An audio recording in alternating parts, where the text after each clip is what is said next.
I'm not one for making videos, but I didn't want to send this to you guys. But if you go to the 9-minute 30, anyway, here's what it says. Basically, Joe Biden says he had emergency management in Hawaii before the fires even took place. And then he takes his left hand, puts it up to his eye. I'm not trying to be a conspiracy theorist, but you know how the Freemasons do that weird thing where they cover their eye? Well, he just says he had emergency management in Hawaii before the fires took place. So this guy catches it. I don't know if it's going viral yet, but listen to this. As I always say with these videos, check out what Biden had to say recently. I found it quite interesting. Do you?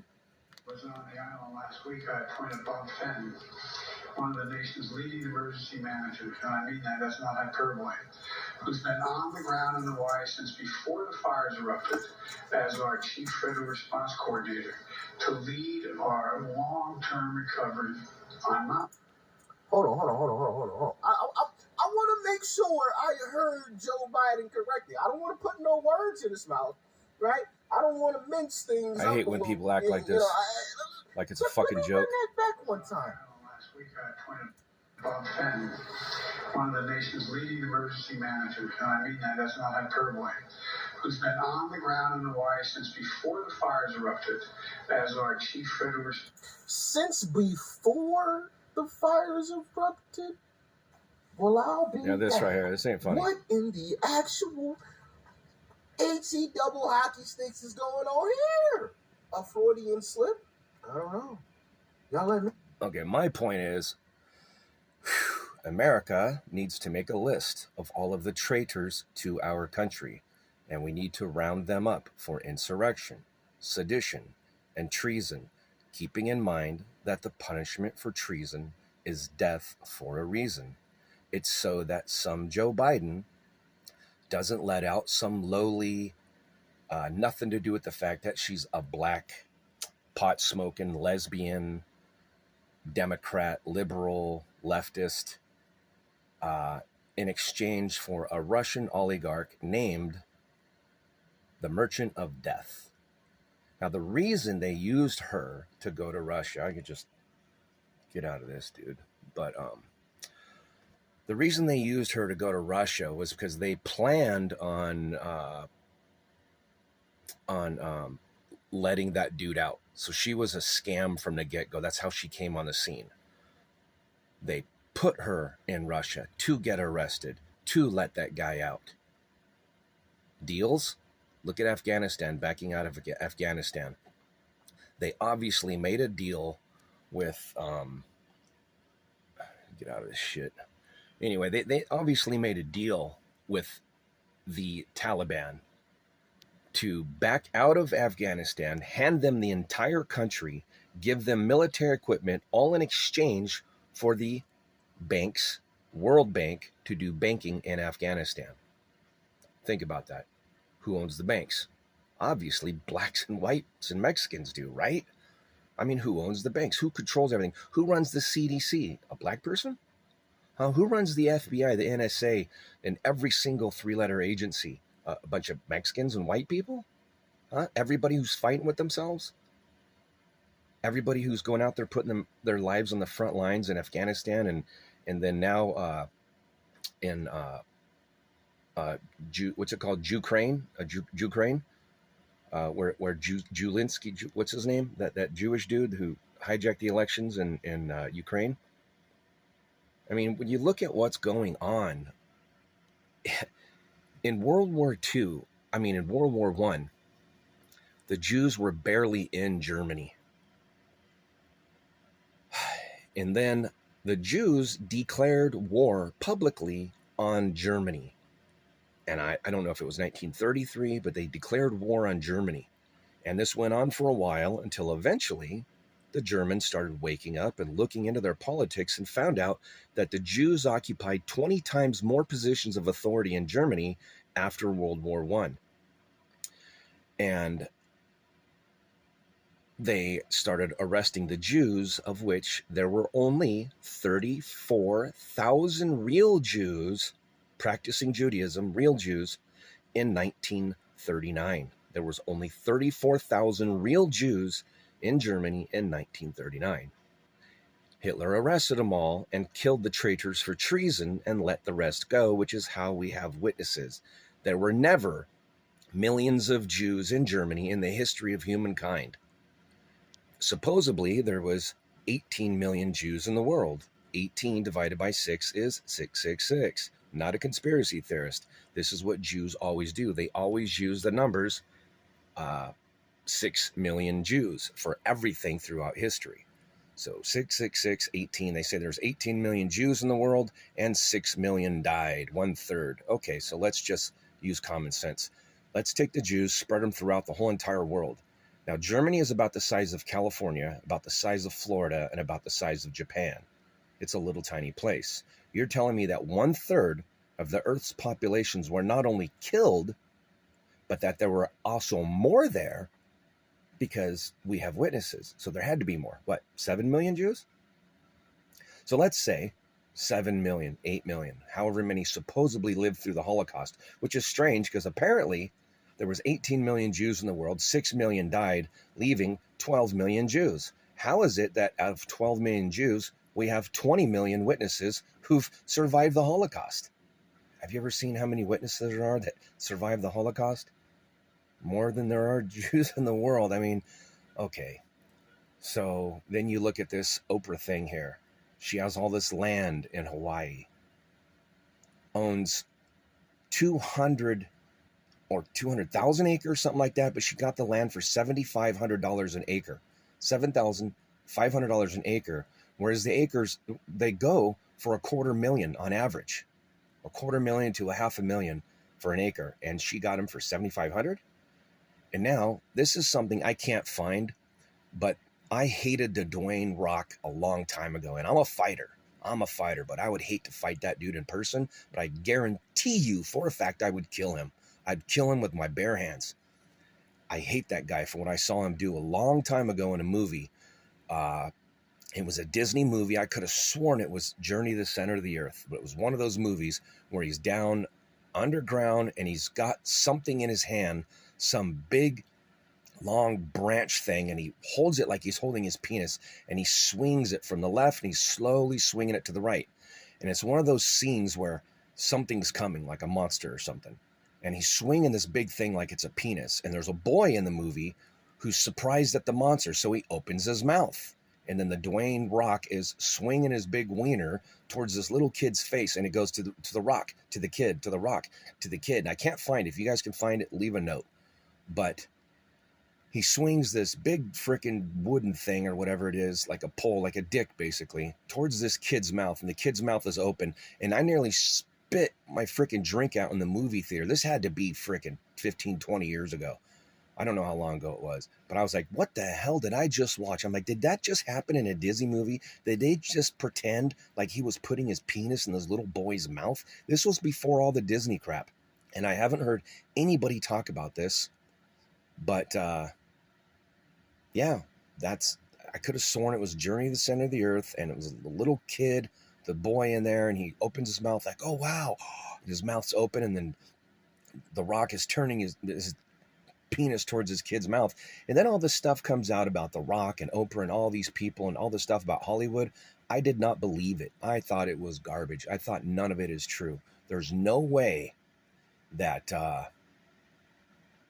all the stuff they said, there's no way that adrenochrome, all that stuff. And then I heard a crazy story about my idol, a guy who was just one of the baddest dudes in the world, who ran in the Olympics, who inspired me to start training for the Olympics. And I actually went to the LA Coliseum on June 17th, 1984, and I smoked them at the Olympic tryouts. I smoked them so bad they had to redo the race because of me. Now, it even made TV. I smoked them as a 13-year-old kid running from the chairs. A whole different story all on of its own. But I was inspired to do that because of a guy that I saw on the front cover of Wheaties, and I thought he was awesome. And then later on, I heard that he somehow had a sex change and became a woman. I thought, that's such garbage, only to find out that Bruce Jenner is identifying as a woman. And then all this shit comes out, everything. Next thing you know, they got men twerking for kids at libraries, opening our borders. I mean, all the stuff going on for all these years takes us all the way back to 9/11 with, there's two things going on about Jews knowing about 9/11. If you ask the Jews how they knew about 9/11, they give you a lie, because that's what they do. They're the synagogue of Satan. They give you lies. But if you look at what you guys are saying, you guys put a lot of information together about 9/11, how the Jews had so much insight on 9/11 about warning about it and everything, that it absolutely 100% was organized by the Jews. So you can see me kind of shaking, just sort of pissed, man. I'm waiting for us to join up together and not go on a killing spree. That's not what I'm saying. We need to all join together, and we need to start calling the shots. There's too many of us, capital US, us, and there's none of them. Nobody voted for Joe Biden. Nobody. A couple people did, but you guys know what I'm getting at. I'm going to make this on YouTube, but if you look at my YouTube, you'll see a video of me at a Trump rally making jokes, saying, oh, look, there's nobody here. And then I turn my video and boom, there's like 50, 60,000 people outside the Trump rally. And we just, it's freaking gunshots.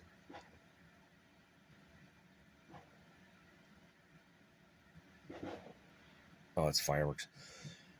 Anyway, I'm at the Trump rally. I couldn't get in. I went in the wrong way for some reason. And so we start off at the front of the line. And I'm like, look, there's nobody here making jokes. So the people start talking to us thinking we're somebody. We're nobody. It's just me and my friend. But I turned to the crowd, and this was how dense, or whatever the word is, how oblivious I was at the time. I turned to a girl in the crowd. I'm like, what's this? Just talking to different people. I said, what's this? And she says, it's about human trafficking of women. And I was like, I don't know what she's talking about. Human trafficking. I was thinking of people inside of trucks being trafficked in trucks. And I go, oh, okay. And I just turn and walk away. I didn't realize what an idiot I was, because this woman's trying to talk to me about human trafficking. And I go, okay. And I turn and I walk away. If you go to my YouTube, which just click on this here, you'll see that video of me at the Trump rally. In the beginning, the woman mentions human trafficking, and I turn and I walk away. That's how clueless I was at that time. But then I turn, I show you the guys, the crowd of how many people there are at a Trump rally. And there's another video. I should download that one too. It's like the second half of me talking to everybody at the Trump rally. I never downloaded it. But anyway, nobody, my point is, nobody went to Joe Biden rallies. Nobody voted for that guy.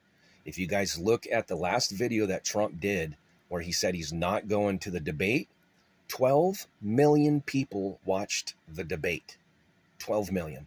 Out of a country of almost, or maybe even more now, with open borders, 350 million people, 12 million people watched the debate. Check this out. A country of about 350 million people, 250 million people, perhaps globally maybe, have watched the Tucker/Trump interview. 250 million people. Now they're going to try to do mask lockdowns so they could do mail-in ballots and do what? Pause the account in the middle of the night, pause the counting in the middle of the night, and then switch all the votes over to Biden. You guys have to realize, okay, you got 1/3 of the country's too old, 1/3 is too young. So of about 300 and something other million people, you got about 100 million people in the middle who can vote. They don't all vote. Not that many people vote. So you only have a certain amount of people who can vote. Once you get to that amount,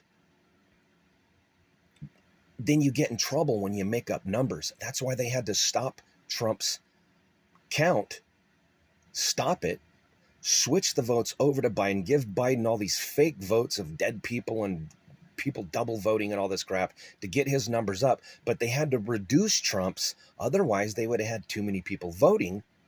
And then it would have really been obvious that it was voter fraud. So whatever's going on, if you just step back and look at the big picture, we're butting heads with China. We're butting heads with Russia. We're butting heads with the whole entire world. We're opening our borders, pouring people in. Either Either we're being overthrown or we're being set up like chess moves.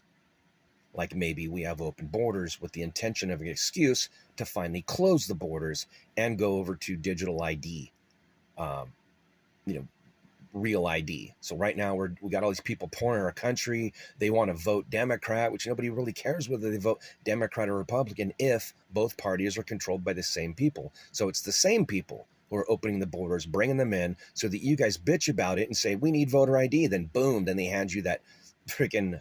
I'm not a conspiracy theorist. The mark of the beast, according to the Bible, is Satan's thinking. The mark of God, the mark, name, seal, reputation, thinking of God, the mind of God, is called the mark of God. It's the name, the seal. So the name of God is his thinking. So the name of Satan is his thinking. That's what the Bible teaches. But you guys have come up with this idea about an RFID chip, radio frequency identification, 666. You can't buy, sell, or trade without the mark of the beast. Well, buying, selling, and trading according to Scripture means sinning. That's what the Old Testament teaches. It's sinning. Babylon, all of her merchants doing business within her is sinning. Okay, it doesn't mean doing actual transactions with cash. But you guys have laid down the foundation for a digital ID, an RFID chip, or something along those lines.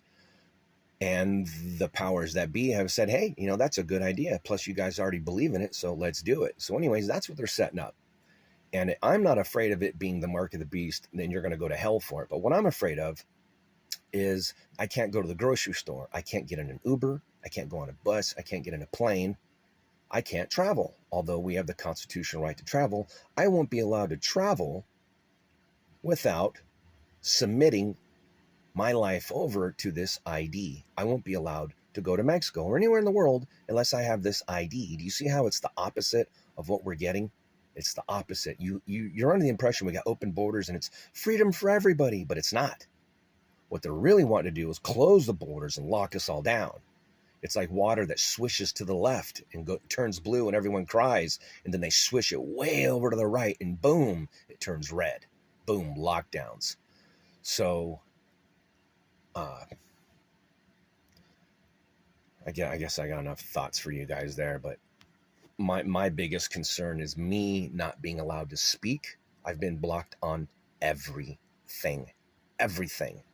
Publicly calling for the American people to rise up, calling for the arrests of Joe Biden and for the punishment for treason. And I've been calling for this according to the First and Second Amendments. According to the First Amendment, we the people have a right to make a list of all of the traitors to our country and round them up for insurrection, sedition, and treason, keeping in mind that the punishment for treason is death for a reason. Yeah, you can tell I've said it a lot of times. And according to the Second Amendment, we have the right to take our weapons and put a bullet between the eyes of anybody who is a traitor to the United States.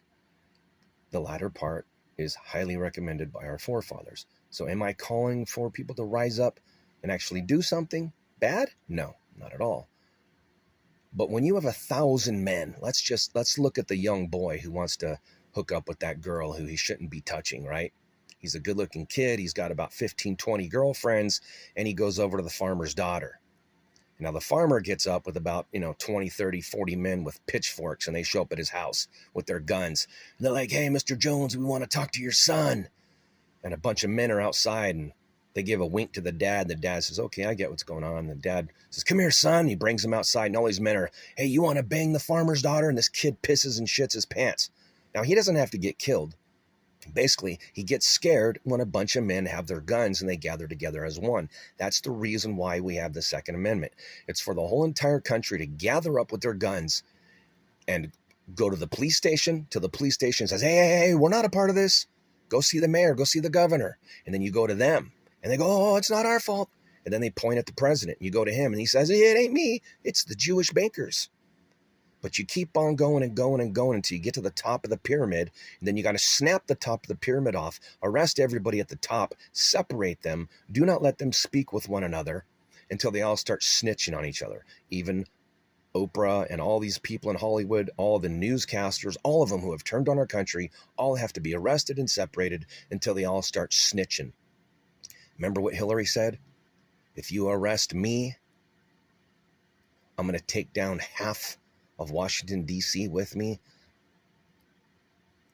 Sounds like a good deal to me.